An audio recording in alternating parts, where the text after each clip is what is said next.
The 40 rules of لو وہ مارکت العرا novel ہے جس نے لاکھوں زندگیوں کو متاثر کیا۔ سال 2009 میں شائع ہونے والے اس ناول کی مصنفہ محترمہ ایلف شفق کا تعلق ترکی سے ہے۔ اس ناول کی اشاعت 40 سے زائد زبانوں میں ہوئی ہے اور آن لائن اس سے مستفید ہونے والے افراد کی تعداد کا تو کوئی شمار ہی نہیں ہے۔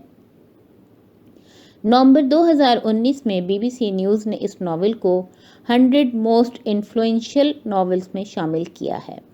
اردو سمجھنے والے سامعین کے لیے اس ناول کو اس ارادے کے ساتھ پیش کیا جا رہا ہے کہ یہ ناول ان کی زندگیوں میں مثبت تبدیلی لائے گا۔ ہم اس ناول کی صرف مرکزی کہانی پیش کر رہے ہیں۔ اس ناول میں 2 دریاؤں یعنی مولانا جلال الدین رومی اور صوفی درویش شمس تبریز کے ملنے اور ایک ہو کر حب الہی کے سمندر کی طرف بہنے کی عکاسی کی گئی ہے۔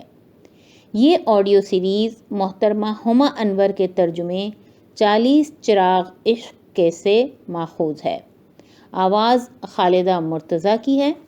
قسط نمبر 45 شمس قونیہ فروری 1246 عیسوی۔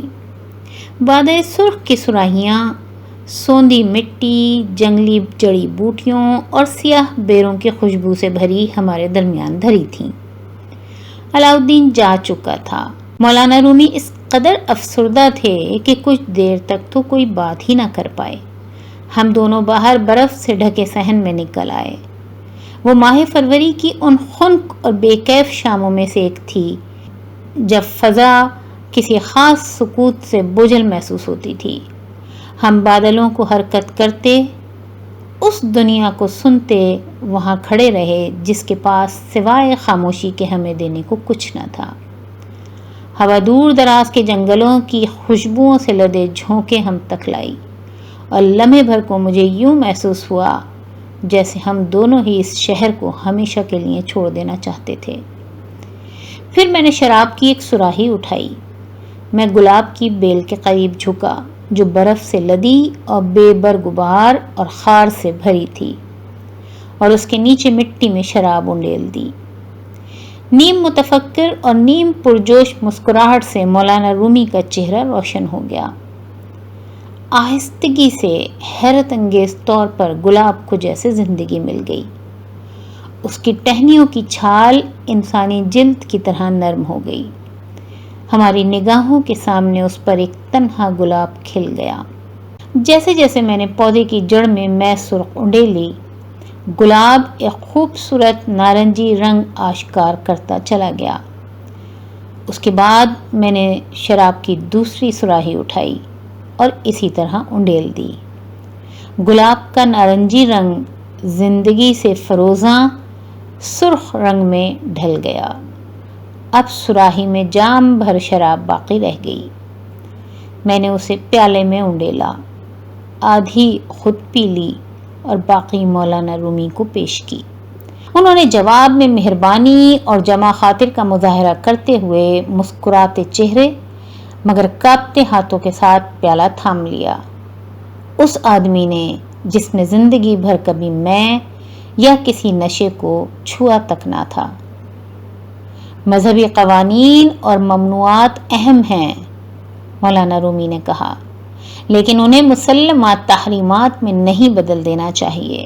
اس آگہی کے ساتھ میں سرخ کو پیتا ہوں جو آج آپ نے مجھے پیش کی ہے، پورے دل سے یہ یقین رکھتے ہوئے کہ محبت کے خمار سے پرے متانت ہے۔ جیسے ہی مولانا رومی پیالے کو اپنے لبوں تک لے جانے کو تھے، میں نے پیالہ واپس چھین کر اسے زمین پر پھینک دیا۔ میں سرخ برف پر یوں اچھل کر گری جیسے خون کے قطرے۔ مت پیجیے اسے۔ اس آزمائش کو مزید جاری رکھنے کی ضرورت محسوس نہ کرتے ہوئے میں نے کہا، اگر آپ مجھے میں سرخ پینے کا نہیں کہنا چاہتے تھے تو آپ نے مجھے میخانے بھیجا ہی کیوں؟ مولانا رومی نے ایسے لہجے میں پوچھا جو متجسس ہونے سے زیادہ مہربان تھا۔ آپ جانتے ہیں کیوں؟ میں نے مسکراتے ہوئے کہا۔ روحانی نشو و نما محض چند مخصوص پہلوؤں کے بارے میں نہیں بلکہ ہمارے شعور کی کلی مجموعیت سے متعلق ہے۔ ایک اصول ہے، بندے اور رب کے درمیان کچھ بھی حائل نہیں ہونا چاہیے۔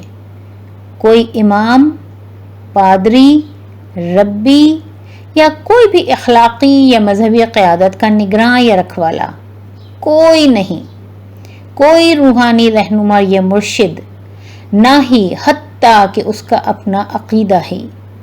اپنی اقدار اور قوانین کا خود یقین ضرور رکھیں، لیکن انہیں دوسروں پر حکم نافذ مت کریں۔ اگر آپ دوسروں کے دل توڑتے رہیں تو آپ چاہے مذہبی فرائض کے کتنے ہی پابند ہوں، اس سب کا کوئی فائدہ نہیں۔ ہر قسم کی بت پرستی سے دور رہیں، کیونکہ یہ آپ کی بصیرت دھندلا دے گی۔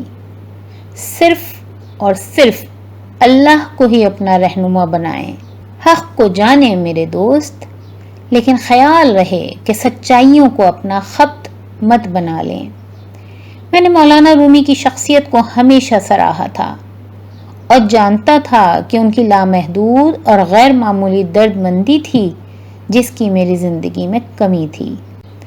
البتہ آج میری ان کے لیے تحسین و ستائش بے پناہ بڑھ گئی تھی۔ دنیا دولت، شہرت یا طاقت کے حصول کے جنون کا شکار لوگوں سے بھری پڑی تھی۔ انہیں جتنی کامیابی ملے اتنی ہی ان کی طلب بڑھ جاتی تھی۔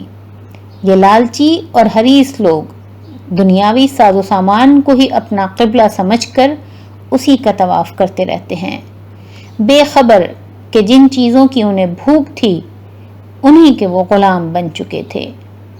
یہ معمول کا عمل تھا، ہمیشہ ایسا ہی ہوتا تھا، لیکن ایسا رونما ہونا معمول نہ تھا۔ یہ یاقوت احمر کی طرح نایاب امر تھا کہ کوئی شخص جو بلند رتبے کو پہنچ چکا ہو، کوئی شخص جس کے پاس دولت، شہرت اور طاقت و تحکم ہو، وہ اپنے رتبے سے دستبردار ہو جائے اور اپنی نیک نامی کو اپنے باطن کے سفر کے لیے داؤ پر لگا دے۔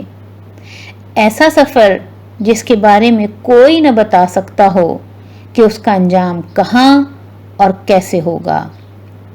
خدا چاہتا ہے کہ ہم منکسر المزاج اور عاجز بندے بنیں، میں نے کہا، اور وہ چاہتا ہے کہ اسے پہچانا جائے۔ مولانا رومی نے دھیرے سے میری بات میں اضافہ کیا۔ وہ چاہتا ہے کہ ہم اسے اپنے وجود کے ہر ریشے سے پورے حواس سے پہچانیں۔ اسی لیے خمار آلود اور غنودہ رہنے سے بہتر ہے کہ ہم باخبر اور مستعد رہیں۔